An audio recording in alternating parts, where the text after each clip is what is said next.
2 for 1 Jack, splat, just like that. Bringing you tons of information, that's where he's at. He goes around town covering topics you like to know. Well, that's what you get when you tune in to the 2 for 1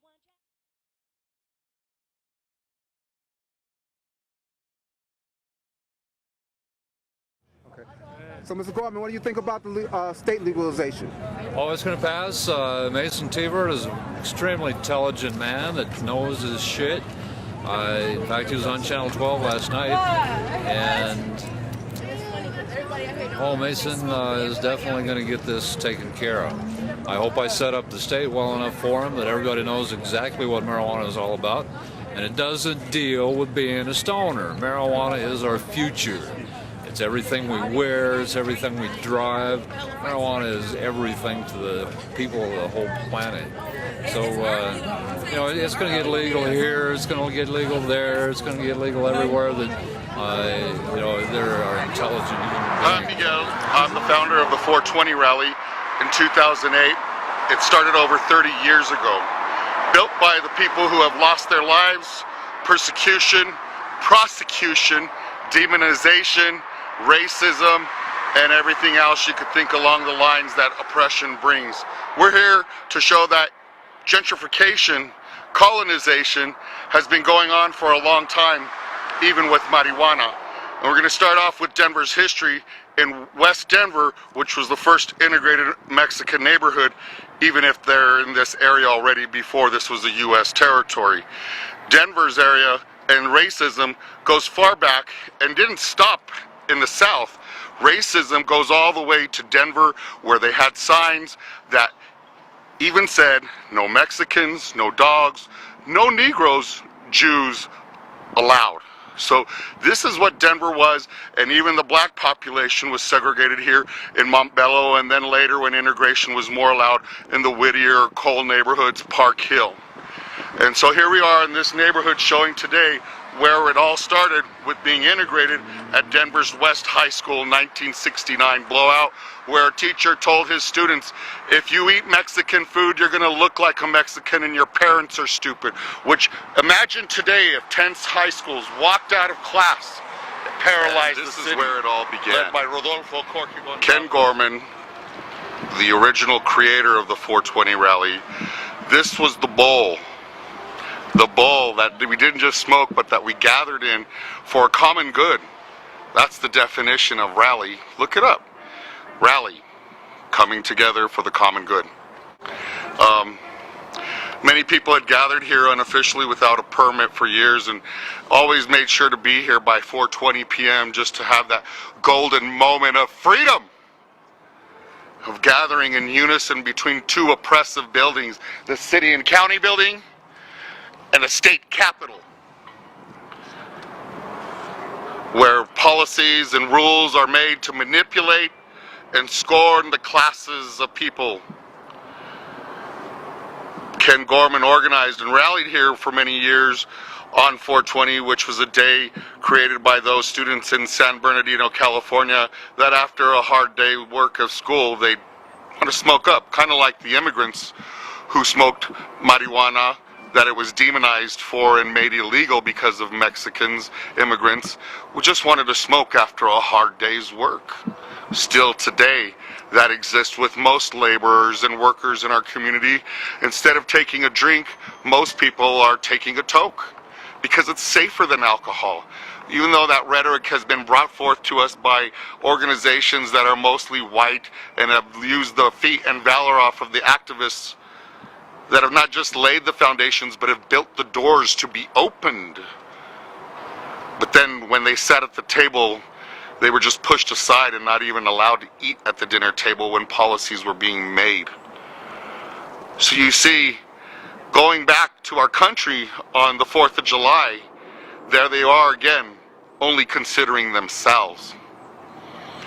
As what once people of color and poor white generational people did to struggle to survive, to have the same things as everybody else, since they were being left out in other policies or jobs, only to lengthen the welfare door, the line at the hospitals, or slumlords and project tenement concentration camps. So we're still here, you see. This isn't progress. Progress is measured by how many Chicanos or brothers of the soul still locked up in prisons. In Canyon City here, that's how this state was made, by the Klan who built Canyon City Prison. Yeah, that's right. This state was built off of prisoning people through the Klan. Here we are in Denver's Greek Theater, modeled after democracy of the ancient Greeks.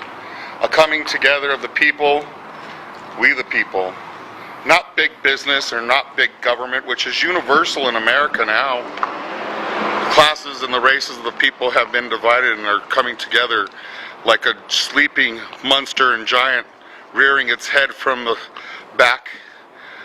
And all you hear is the trampling feet and the marches and the people here gathering. And at 420, everybody, 420! And lighting up in unison, creating a cloud of smoke. A smoke that smelled like freedom. And that's what 420 was about, the grass movements. But even before that, when you look at the marijuana movement, it comes from, like I said, the 70s and the people in the Vietnam era who wanted to create a world of peace, a world of no hunger, a world without police brutality, a world without shame. And that peace movement came out of people who smoked in symbol of defiance of oppressive government and governments, whether it be America or wherever it may be, even Mexico, who oppresses its indigenous people of the Zapata movement, Zapatistas. And so this organization still reflects the grassroots of making things of marijuana to help make the world a better place, like biodiesel fuel, plastics. But as you could see, plastics aren't being replaced by marijuana. They're still using plastics. They're burning coal consumption up here to grow marijuana. And this organization doesn't represent the further exploitation of the planet or all of her earthy people. And so that's what this organization provided, was a continuation of hope of being kept alive. As the great Dennis Perón, who signed my book, Dennis Perón was the person who wrote Proposition 215, the first ever anything legal marijuana in all of the United States but for California. And then it led to Colorado, and movements were growing. And so with that, the grassroots movement, I've even heard from retired Detroit police officers, Alan Kaufner, my neighbor. He'd always teach us, grassroots, grassroots, grassroots. Watch what you're saying. Make sure you're representing well the people. Coming from an officer who once was told that marijuana was bad for you, but he knew better.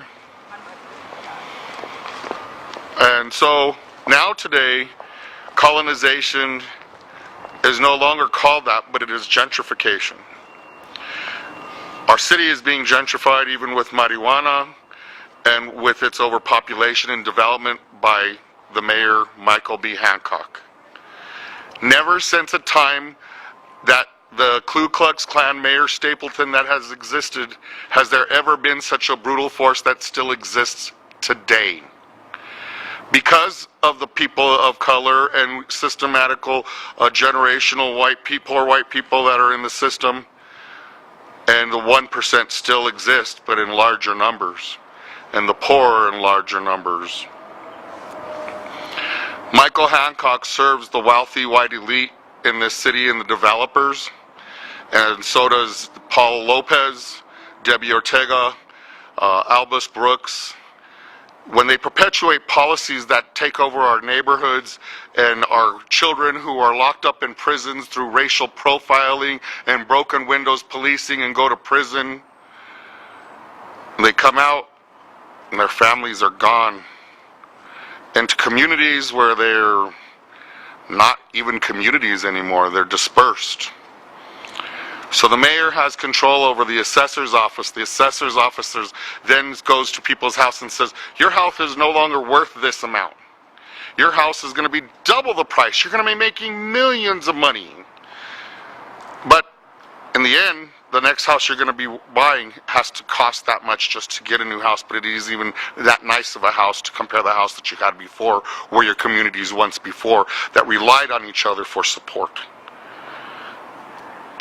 So even in marijuana, the 420 rally has been demonized and banned for the same things that other groups have done. In fact, the permit had a second-day permit for cleanup and wash detail. Happy Haynes, the parks manager, underneath the mayor, has been told that they were mad at Parks and Rec for giving me a clean record of having a clean park. What happened is that these companies didn't put out trash receptacles. The trash buildup was there, but the propaganda machine came up with the news media who said that we left the trash there, but they came while we were picking it up, because see, the sun typically sets at 7:30. Our event ends at 9. You couldn't possibly pick up a park trash with it's dark outside. That was the purpose. You see our events in April, where other summer events, the sun's setting at 9. So we always, historically, have always had a second-day permit for detailing, which we left it better than its original condition. You can see now that the park has had so many issues with people who use heroin and pissing, they've had to close it off to the general public. So this isn't a 420 rally problem. This is a systematic problem with big business and big government. As we were talking to a lady earlier, blaming the tweakers. Where does the marijuana movement begin itself, start to condemn other drug uses when it comes from the war of drugs itself? We have to look at this as a sociological neurosis of America brought on by false information, when not just marijuana has been told that it's wrong, but the whole thing is wrong. So we have to not exclude ourselves from one thing to another and realize that we have to address all the issues under humanitarian beliefs, not just civil rights, because that's not a civilized society. When you take the money out of the people who were once selling it and continue to put them in prisons, and then continue to only benefit only certain people, mostly white men, like native roots, like Euflora, particularly Euflora, since these are the ones who have been granted the permit and have targeted us. So they will be monopolizing the industry. Even the other players in the industry that wanted all the overregulation are now, I have woken up and absent friends are coming back again. Not realizing that the whole purpose of gaining the permit of the rally was to keep it in the hands of the people and not further exploitation, and to address the marginalized classes affected by prohibition. Going into this knowingly by our ancestors teaching us that the Declaration of Independence wasn't intended for all of us. So what do you think if it didn't change then, and these systematic errors still are going on today with our prisons and even the universities? They're still white.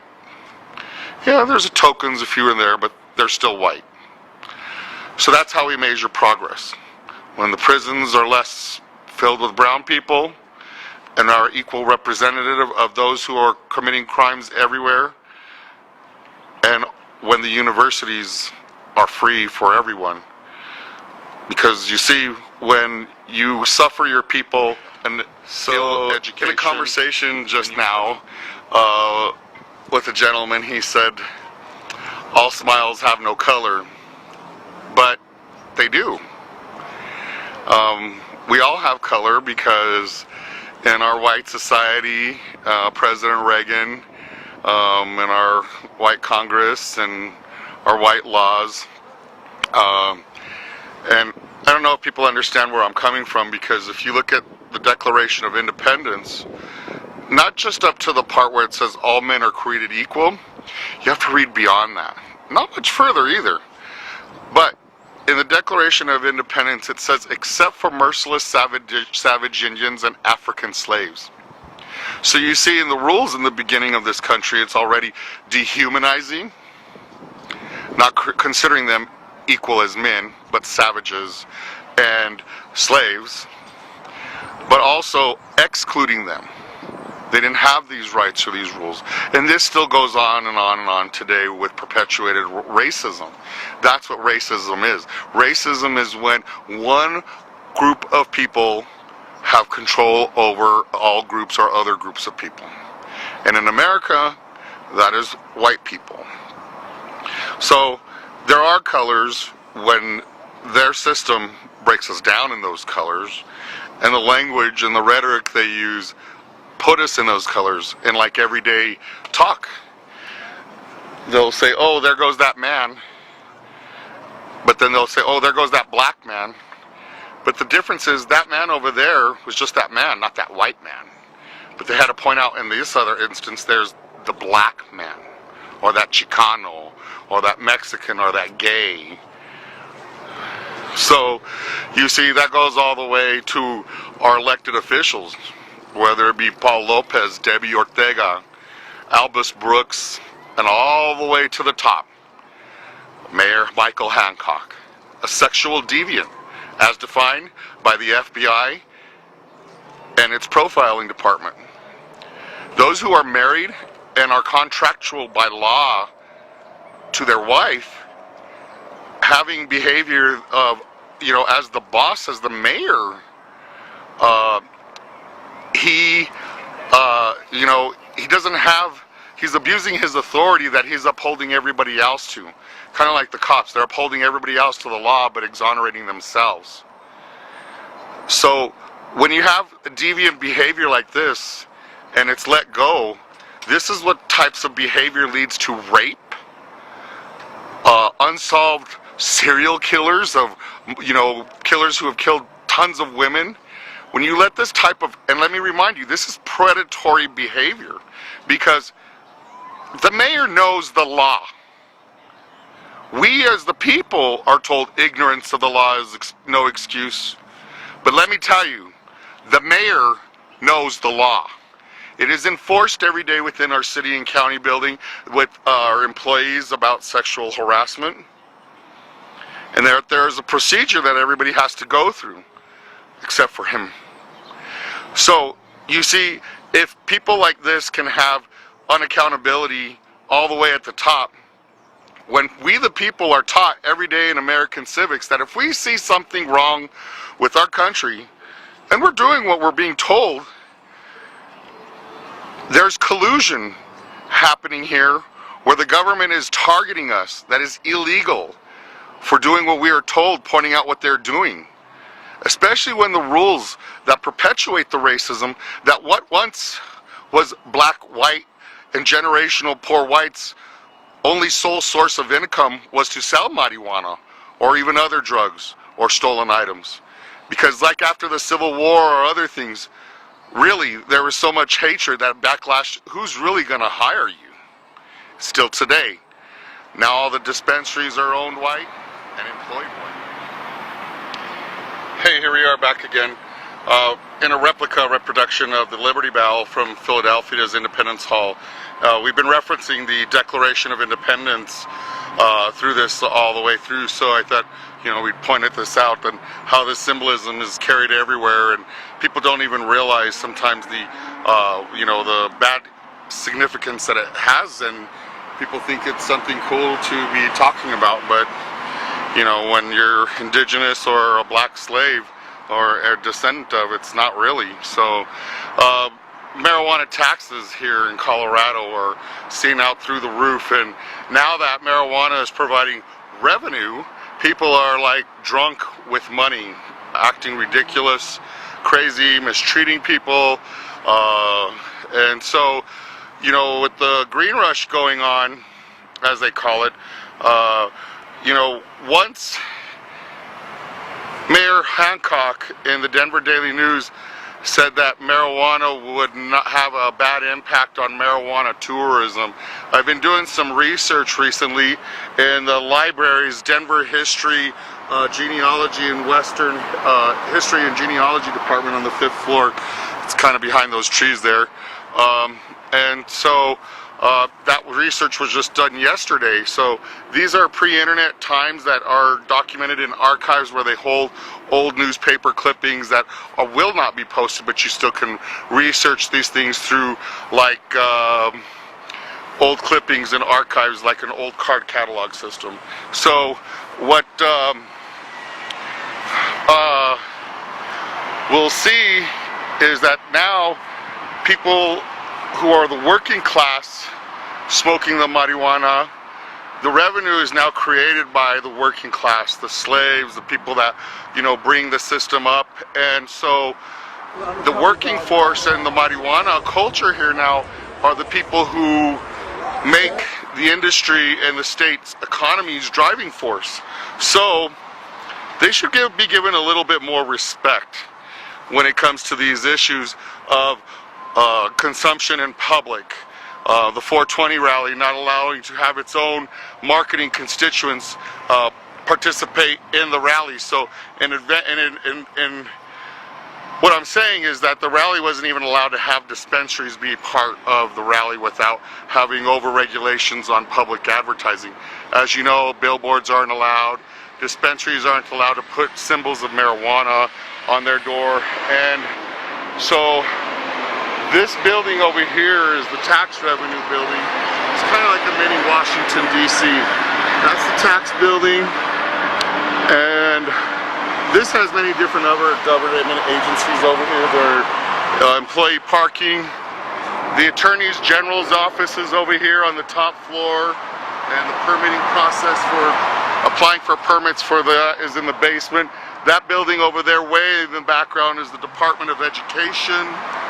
So this is surrounded by many different government agencies, thus the name Civic Center, including the Colorado State Supreme Court, and City Hall, which is also the city and county building, and so news agencies too, like the Denver Post.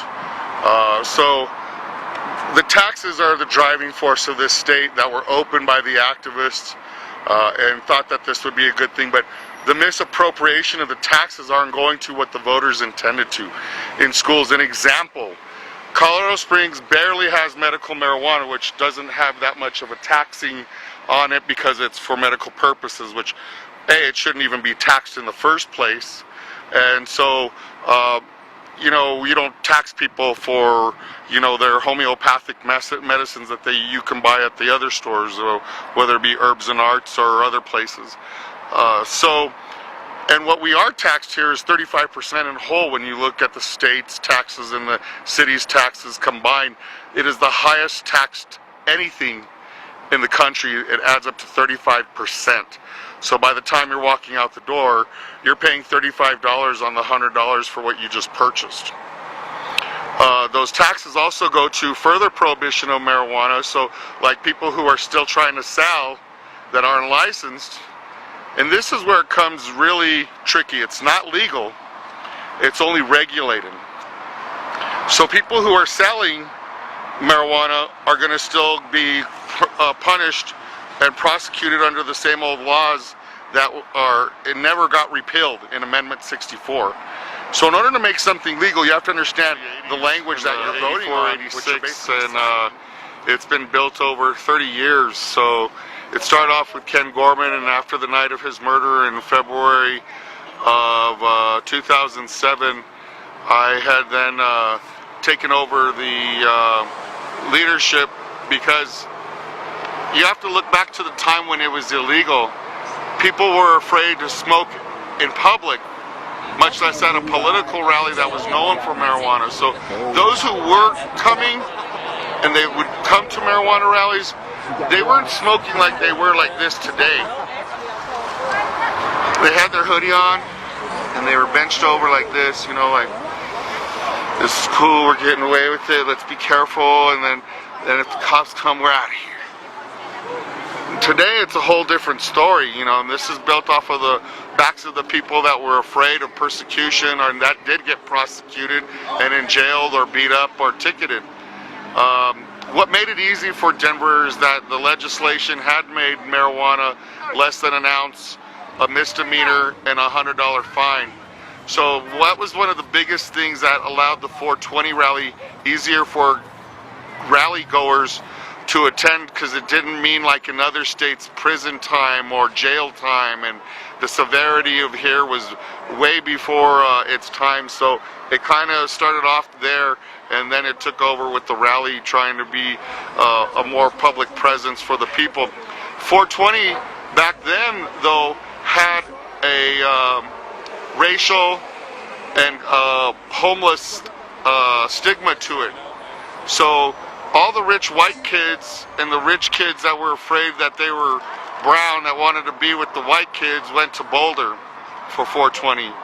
And all the brown people and the poor people stood down here because they couldn't even get to Boulder, and it was just bigger space and more welcome here.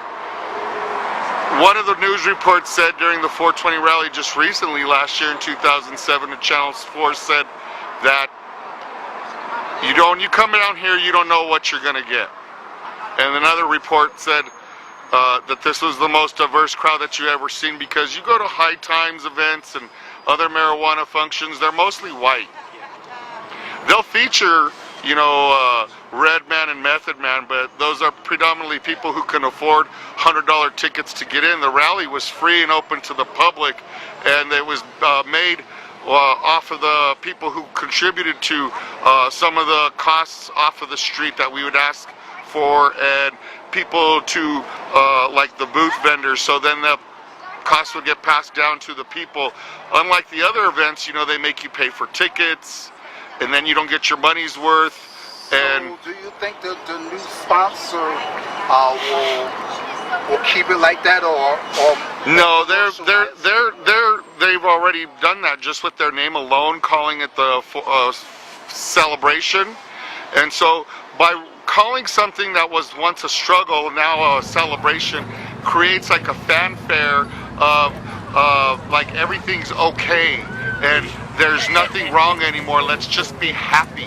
You know, when right here where we're sitting at, people just recently got arrested for selling something that now only white people are doing, and white men specifically. It's 2 for 1 Jack, splat, just like that. Bringing you tons of information, that's where he's at. He goes around town covering topics you'd like to know.